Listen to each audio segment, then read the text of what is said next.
ನಮಸ್ಕಾರ ಸ್ನೇಹಿತರೆ, ಹೊಸಕೋಟೆ ರಾಜು ಮಾತಾಡ್ತಾ ಇದ್ದೀವಿ. ನೋಡ್ಬೋದು, ಇದು ರೋಸ್ ಗಿಡ. ಇದಕ್ಕೆ ನಮ್ಮ ಪ್ಲ್ಯಾಂಟ್ ವೆಲ್ ಬಿಡಿಸಿರೋದು. ಟ್ರಾನ್ಸಸ್ ನೋಡಿ, ಚಿಗುರು ನೋಡಿ.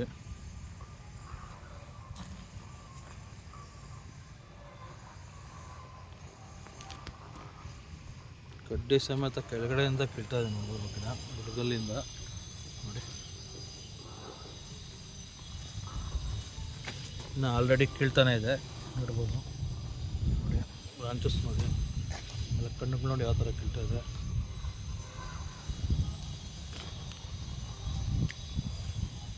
ಯಾರಿಗಾದ್ರೂ ಪ್ರಾಡಕ್ಟ್ ಬೇಕಾದರೆ ನನ್ನ ನಂಬರ್ಗೆ ಕಾಲ್ ಮಾಡಿ. 96061734 ನಂಬರ್ಗೆ ಕಾಲ್ ಮಾಡಿ. ಹೊಸಕೋಟೆಗೆ ಬಂದರೆ ನಮ್ಮ ಆಫೀಸಲ್ಲಿ ಸಿಗುತ್ತೆ. ದಯವಿಟ್ಟು ರೋಜಾ ಗಿಡದವ್ರಿಗೆಲ್ಲ ಶೇರ್ ಮಾಡಿ. ಇದರಲ್ಲಿ ಕಡ್ಡಿ ಒಣಗೋಗಿತ್ತು, ಆದರೂ ಚಿಗುರು ನೋಡಿ ಯಾವ ಥರ ಬಂದಿದೆ. ಕಡ್ಡಿ ನೋಡಿ ಯಾವ ಥರ ಬಂದಿದೆ. ಅದರಲ್ಲೇ ಕಣ್ಣುಗಳು ನೋಡಿ ಯಾವ ಥರ ಬಂದಿದೆ.